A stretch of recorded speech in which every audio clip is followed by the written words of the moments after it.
सम्मानजनक और समझदार रहा हूं क्योंकि हमने एक दूसरे का सम्मान करना शुरू कर दिया था। जाहिर है, हम एक ऐसे मुकाम पर पहुंच गए हैं जहां यह बदल गया है। ओह, मुझे ठीक से पता नहीं क्यों। शायद काउंसिल आज हमें समझाएगी, लेकिन उसे एक निजी समस्या है।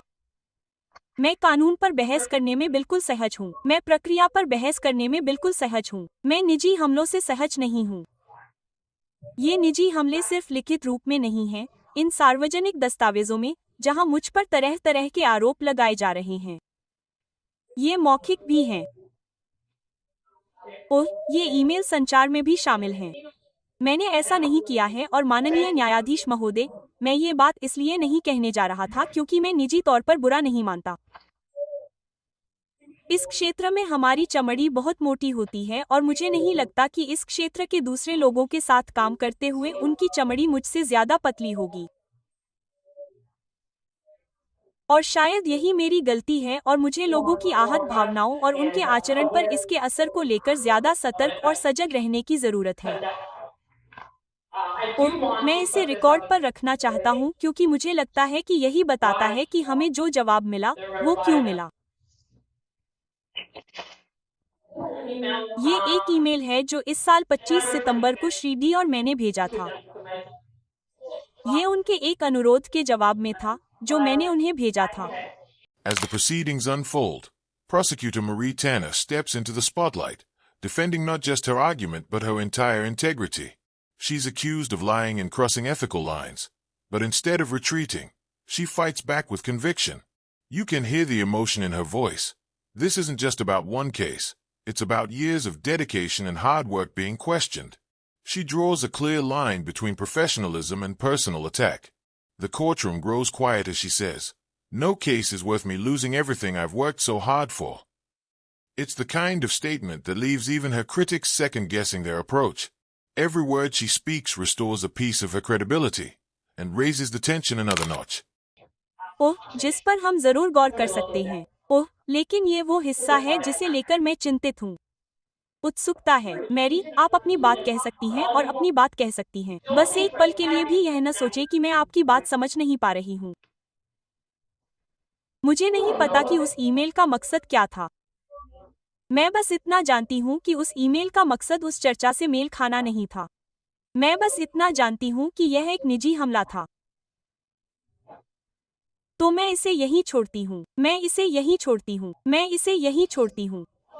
मुझे नहीं पता कि दुर्भाग्य से हम एक ऐसे समाज में रहते हैं जहाँ कुछ खास तरह से विशेषाधिकार प्राप्त लोग और खासतौर पर पुरुष होने के नाते वे सोचते हैं कि वे महिला वकीलों से एक खास तरह से बात कर सकते हैं जो पुरुष वकीलों से अलग है।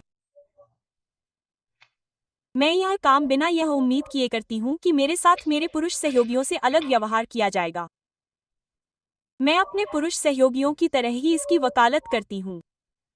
इससे कम कुछ भी अप्रभावी होगा। मैं यह उम्मीद नहीं करती कि महिला होने के कारण मेरे साथ डिफेंस काउंसिल में वैसा व्यवहार किया जाएगा जैसा अभी किया जा रहा है। और मैं बस यही कहने जा रही हूँ।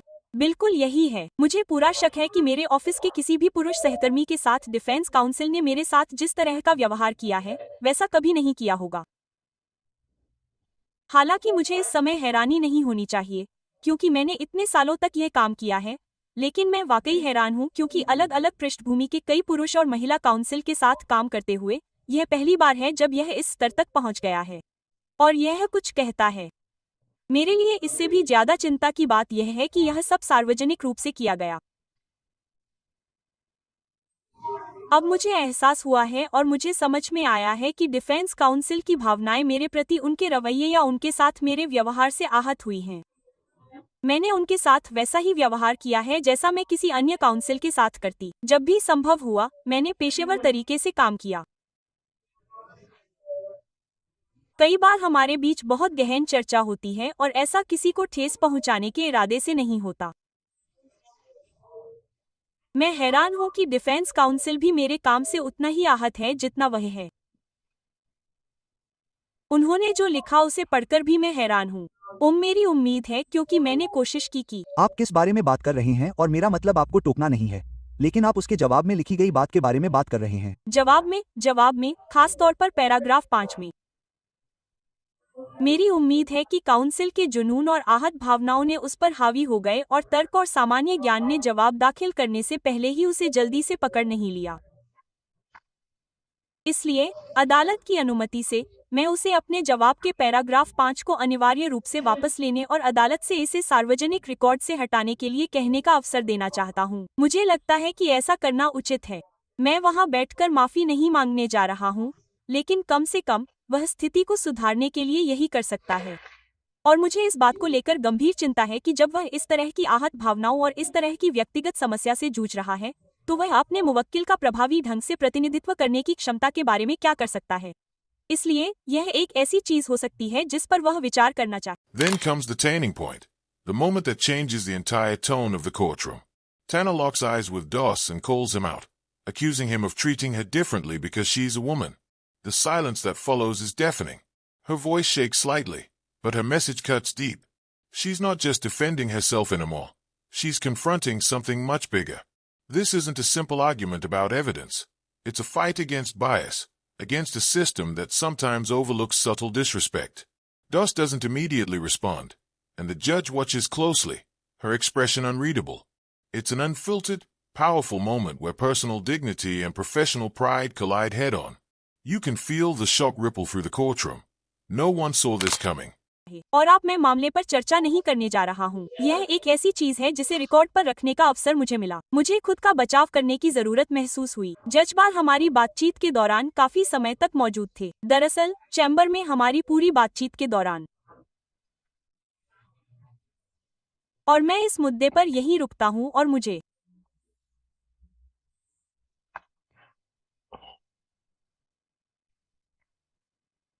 यह कहने में काफी झिझक हो रही है और निश्चित रूप से श्रीमान, आप चाहे तो इसका जवाब दे सकते हैं। जब मैं जवाब देने जा रहा हूं, तो मैं बस ये कहना चाहता हूं।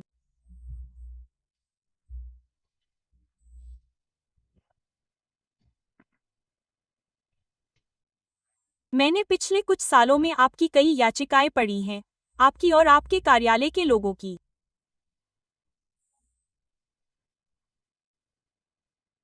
मैं इसे रखने के तरीके में सावधानी बरतने की कोशिश कर रहा हूं। जब मैंने इसे पढ़ा तो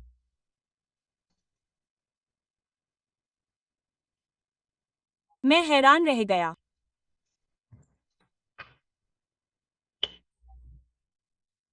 हैरान, और मैं कहूंगा कि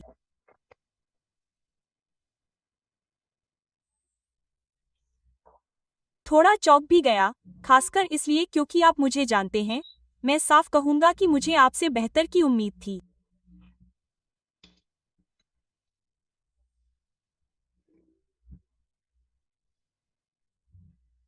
और मैं यह इस सोच के साथ नहीं कह रहा कि मैं इस मुद्दे पर क्या फैसला सुनाऊंगा, क्योंकि मेरे दिमाग में वास्तव में ऐसा नहीं चल रहा था।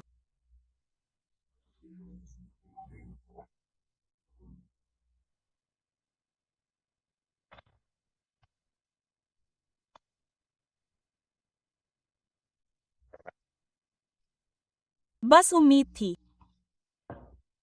आगे बढ़िए, श्री डी। धन्यवाद। यह निजी जज नहीं है। यह पेशेवर है। जो मैंने लिखकर कोर्ट में जमा किया है। नहीं, नहीं, श्रीमान डॉस, मैं आपको बोलने देता हूं, लेकिन नहीं, यह स्पष्ट रूप से व्यक्तिगत था। मैं 30 से ज्यादा सालों से ब्रीफ पढ़ रहा हूं और ब्रीफ मेमोरेंडम तैयार कर रहा हूं। मैं एक जज के तौर पर उन्हें 1/4 सदी से भी ज्यादा समय से पढ़ रहा हूं। अगर मैं किसी वकील से कहूं कि आपने जो लिखा है, उससे मैं हैरान हूं और मुझे इससे बेहतर की उम्मीद थी, तो आप इसे अपनी मर्जी से ले सकते हैं। आप अपना बचाव कर सकते हैं। आप कह सकते हैं कि मैं पूरी तरह से गलत हूं, कि मैं धोखा खा गया हूं, कि किसी न किसी तरह से मैं, आप जो चाहे कह सकते हैं, लेकिन मैं तब तक नहीं कहता जब तक मेरा मतलब न हो। आगे बढ़िए। After that explosive exchange, Judge Green takes control. Her voice is calm, but her disappointment is unmistakable. She looks directly at Doss and says the line that defines the moment. I expected better from you. Those words hang in the air, heavier than any shout could be. You can sense that the courtroom has shifted, respect has been demanded, and authority has been re-established. Doss tries to respond, but it's clear the judge's patience has limits. What follows is a rare moment of quiet power, the kind where silence says more than argument ever could. Green's tone isn't about punishment, it's about principle. She's drawing a boundary that no one dares to cross again. It's a masterclass in control and authority.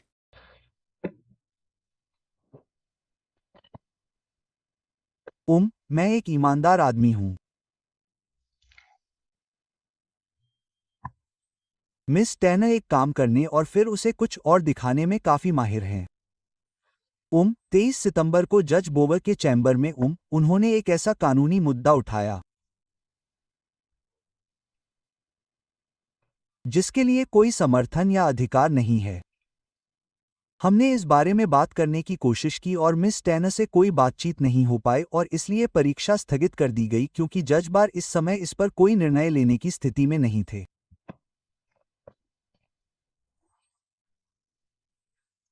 अदालत के सामने कानूनी मुद्दा ये है कि इसमें कोई विवाद नहीं है कि प्रीमियम परीक्षाएं कानून, अदालत के नियमों और साक्ष्य के मशीन नियमों द्वारा शासित होती हैं और उन नियमों के तहत सीएससी मामले में रक्षा परिषद उन नियमों के तहत क्या अनुमति है, इसके बारे में पूछताछ कर सकती है।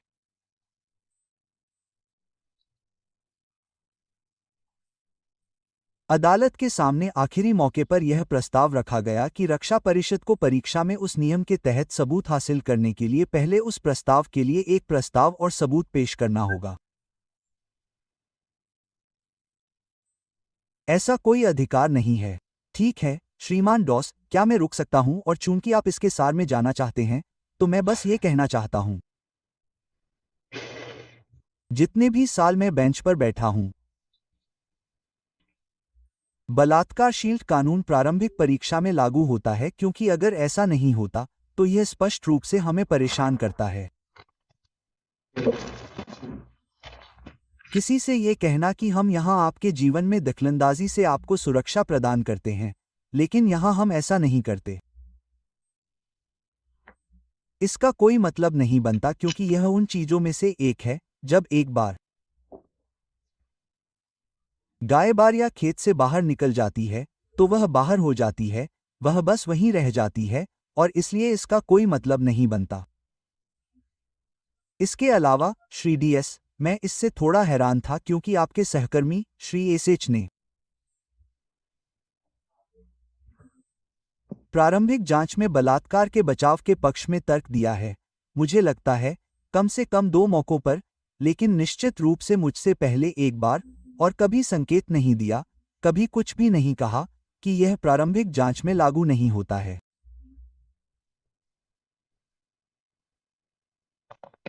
आगे बढ़िए। ठीक है, इस मुद्दे पर जो अधिकार है वह इसके विपरीत है।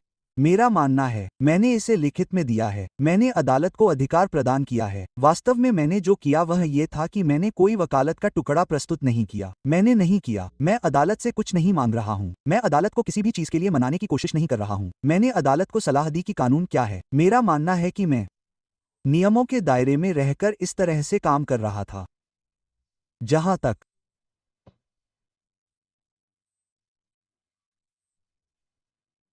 मिस टार्नर ने रिकॉर्ड में दर्ज किया है, कानून के आधार पर मुझे समझ में आया है कि 23 सितंबर को मिस टार्नर ने एक अप्रमाणित कानूनी रुख अपनाया और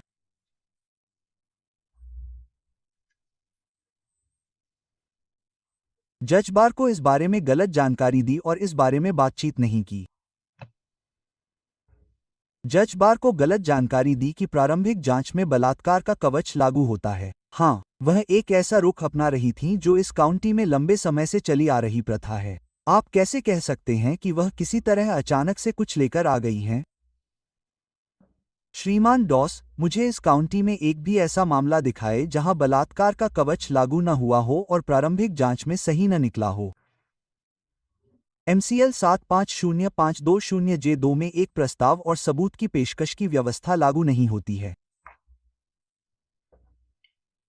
यह पहलू इस स्तर पर लागू नहीं होता है। यह तब लागू होता है जब मामला बाउंड ओवर हो जाता है। और यही मुद्दा मिस टार्नर ने उठाया था। वह मेरे पास आए और पूछा कि क्या मैं कोई गवाही दे सकता हूं।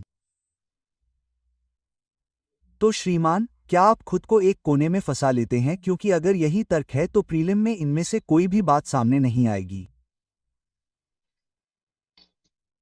क्योंकि प्रीलिम में जज इन सबका द्वारपाल होता है और इसलिए वास्तव में क्या होगा कि इनमें से कोई भी बात कभी सामने नहीं आएगी। और फिर आप आगे बढ़कर सर्किट ओवर में अपनी दलील रखते हैं।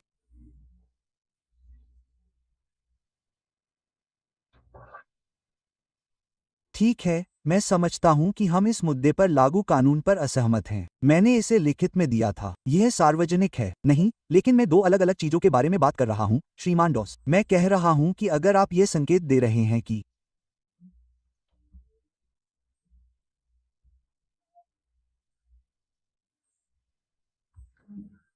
बलात्कार शील्ड का सिद्धांत और वह सुरक्षा जो कि अफोर्ड है, प्रीलिम में लागू नहीं होती है, तो जज के पास स्पष्ट रूप से उस गवाही को न सुनने का विकल्प होता है और फिर मैं उसे संभालने नहीं देता।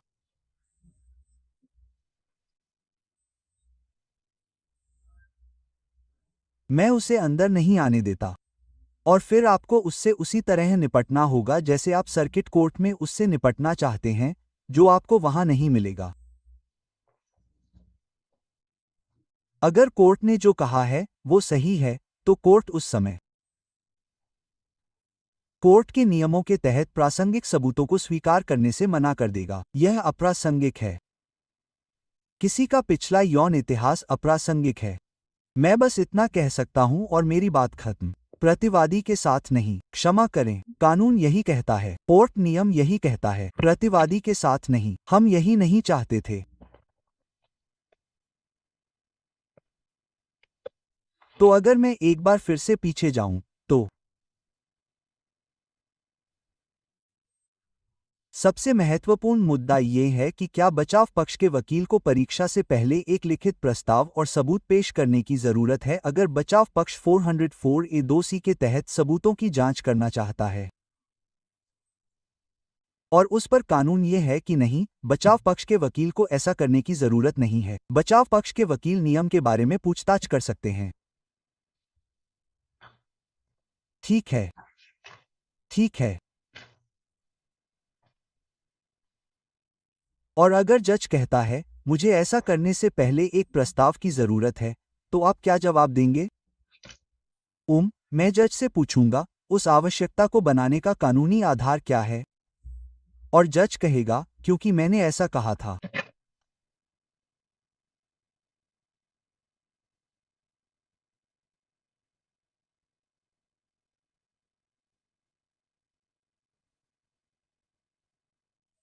मैं यह सुन रहा हूं और हां, मैं इससे काफी असहमत हूं क्योंकि इसका कोई कानूनी आधार नहीं है। हो सकता है कि आप रोब पहनते हैं और आप नहीं पहनते।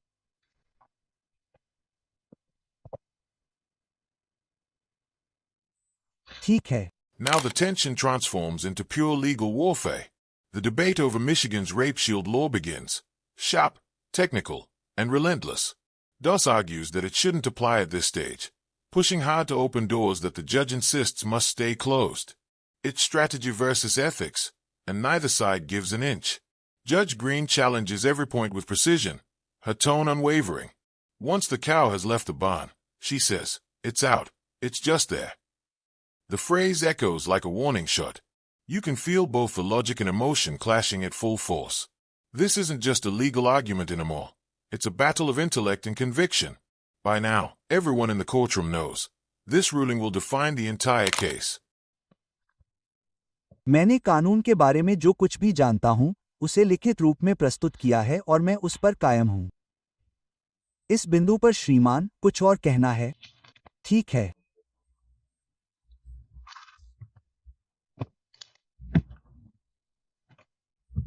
यह अदालत इस तरह का फैसला देने के लिए तैयार है कि एक आदेश हो जिस पर फैशन जज बार विचार कर सकें, और वह यह है कि यह अदालत वास्तव में मानती है कि बलात्कार शील्ड कानून संभावित पीड़ितों को कुछ सुरक्षा प्रदान करने के लिए थे, कि वह सबूत, और यह विशेष रूप से आदेश में होना चाहिए, कि वह सबूत किसी भी बड़े या छोटे तरीके से प्रारंभिक जांच में नहीं लाया जाएगा, बल्कि उसी तरह से पेश किया जाएगा जैसे कि उस सबूत का परीक्षण में उल्लेख किया जाएगा।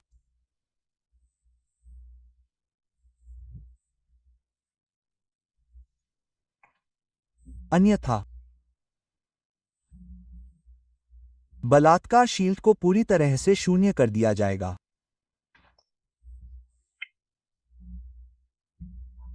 और इसलिए उस सबूत को तब तक अनुमति नहीं दी जाएगी जब तक कि अदालत को यह देखने का अवसर न मिल जाए कि प्रारंभिक जांच में कौन से सबूत पेश किए जा रहे हैं।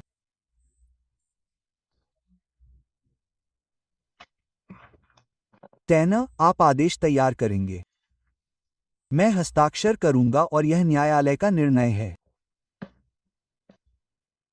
क्या कुछ और है? संक्षेप में, माननीय न्यायाधीश, इसकी निर्धारित तिथि के संबंध में यह 10 नवंबर है। यदि यह 10 नवंबर से शुरू नहीं होता है तो संभवतः एक परीक्षण होगा। इसलिए मैं यह देखने जा रहा था कि क्या न्यायालय के पास कोई वैकल्पिक तिथि है। ठीक है, 10 नवंबर की तारीख न्यायाधीश बार की प्रारंभिक परीक्षा की तारीख है, मुझे विश्वास है। ठीक है, यह किस तारीख के लिए निर्धारित की गई थी? नवंबर टेस्ट ड्राइव। ठीक है, तो सबसे पहले एक वैकल्पिक तिथि होनी चाहिए। एक ऐसी घटना हुई और मुझे नहीं पता कि इस प्रारंभिक परीक्षा के समय निर्धारण के समय उस सप्ताह वेटरन्स डे के कारण जो पकड़ा नहीं गया।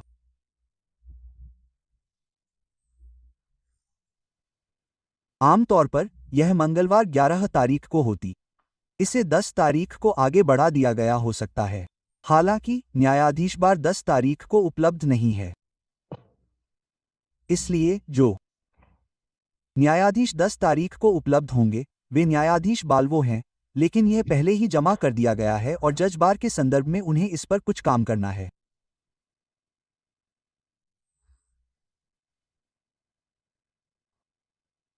इसके लिए कोई और दिन होना चाहिए और बीच में बोलने के लिए मैं क्षमा चाहता हूं। मुझे अभी बताया गया है कि हमारे गवाह 25 नवंबर को उपलब्ध होंगे। अगर वह उपलब्ध हो, मुझे क्षमा करें, हमारे गवाह 25 नवंबर को उपलब्ध होंगे। अगर वह उपलब्ध हो, जज बार के लिए वह तारीख उपलब्ध नहीं है। जज बार की अगली तारीख 2 दिसंबर है।